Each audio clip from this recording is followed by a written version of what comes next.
Hello and welcome to Newscentre. I'm Parikshit Luthra. India has lost over 11,000 crore rupees to cyber frauds in the first 9 months of 2024, according to the Indian Cybercrime Coordination Centre. Stock trading scams accounted for the largest share, with losses of over 4,000 crore rupees. Furthermore, over 1,600 crore rupees was lost to digital arrests. Prime Minister Narendra Modi recently cautioned citizens about digital arrest frauds, stressing that no government agency contacts individuals via phone or video calls for investigations. Modi urged the public to remain alert. The centre has also blocked nearly 7 lakh SIM cards and 1 lakh international mobile equipment identity numbers reported by police authorities to check cyber crimes in the country. The government has also said that it has devised a system to identify and block incoming international spoofed calls displaying Indian mobile numbers. Fraud cases related to UPI have also risen 85% in the last financial year. According to the Finance Ministry, the ministry has also told the Parliament that more than 13 lakh fraud cases involving more than 1,000 crore rupees were reported in FY24. To take this discussion forward, I'm now joined by cyber law expert and Supreme Court advocate Pavan Duggal and senior IPS officer Brijesh Singh. He's also the principal secretary to the office of the Maharashtra Chief Minister. Brijesh Singh, if I can begin with you, if we were to ask you about the extent of such scams in Maharashtra, we're looking at a huge volume of stock trading scams, also stock market scams. Give us a sense of when it comes to these digital financial frauds, how badly is Maharashtra affected and what is the kind of fraud that really tops the list? You know, there are different kinds of frauds. So there are frauds which are of a ubiquitous variety, which are large in number, but the individual money lost would be less. But these stock trading kind of scams are there where high value people are losing a large amount of money. So where the number of victims may be less, but the amount of money lost is really huge. So there's a huge typology of these crimes. And what you see is that there is a huge uptick as compared to last year. The number of these crimes is rising. One may not be able to come to an exact number, but see, the more developed and the more digitally literate the state is, in fact, the number of victims is much more there. So if you look at Maharashtra, we have huge internet penetration, we have huge mobile usage, we have huge data usage, and hence the numbers you would see are high. And Maharashtra also registers and investigates these crimes effectively. So you would find a large number of crimes here. You know, what really shocks us, Mr. Singh, is that these are literate, sometimes very highly educated people who are falling for such scams. There have been some cases where journalists have also fallen prey to these scams. So what is the modus operandi which makes it very difficult to the digitally savvy citizen to fall into these traps? So, you know, social engineering is not a technical thing. It's the hacking of the mind, right? And it doesn't require any technology. If somebody calls you up and gives you information which is about you, which is about your account, they are establishing trust. Either they establish trust, or they establish an authority figure, or they create a sense of emergency. And all this to make you to comply to something, to share information, to share passwords, to share OTP, to part with money, to install an app. And it is typically, now you have some use of Gen AI in creating synthetic identities and in creating, very similar profiles. But otherwise, it does not require much technology. And the more intelligent you are, the more carefully crafted ruse exists for you. So if you look at very specific phishing scams, like whaling scams, they are done, or spear phishing, they are done with the profile of the individual targeted in mind. So everything would be crafted to you. They would have information about your SOPs. They would have information about the current projects. They would have information about pending payments. And hence, they would create an atmosphere of trust which would be misutilized.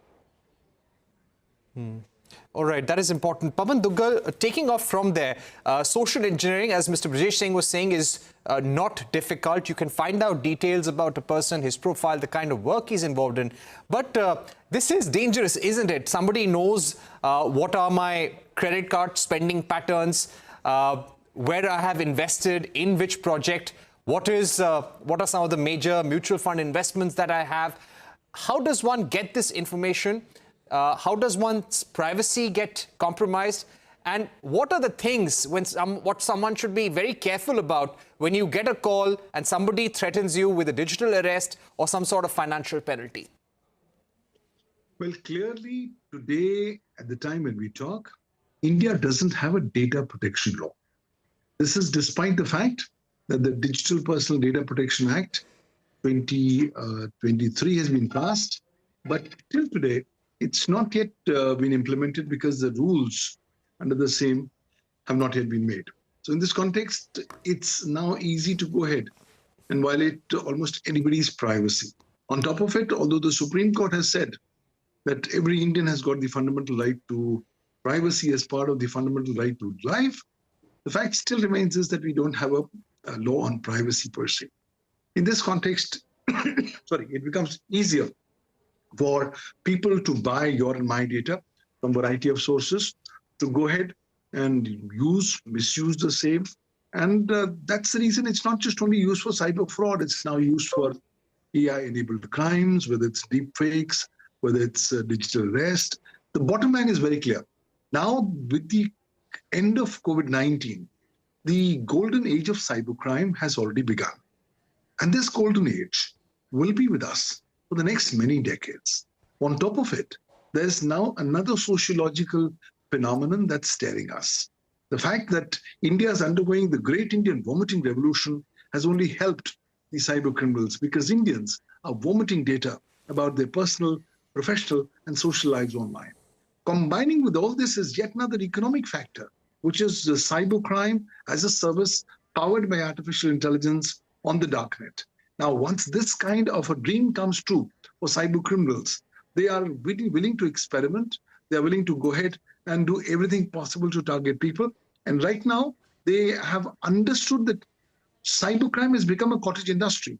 And with the cottage industrialization of cybercrime, it's now very clear that almost anybody is a potential target, a potential victim. So the quicker we try to go ahead and protect our limited privacy, whatever remains, the better it's going to be. And let's take it as a given, yes, that we will be attacked. We will become a victim of cybercrime. The important issue is not that we become a victim.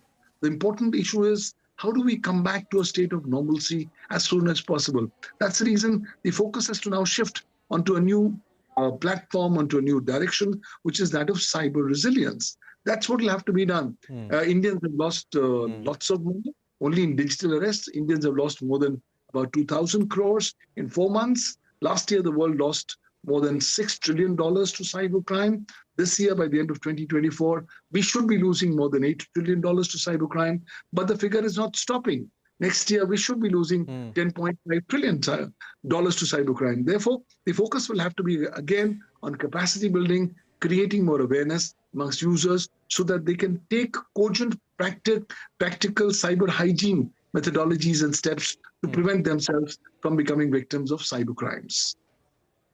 Right. Mr. Singh, do you also feel that, yes, there are, of course, certain gangs which are operating in parts of Haryana, maybe other parts of the country as well in certain pockets.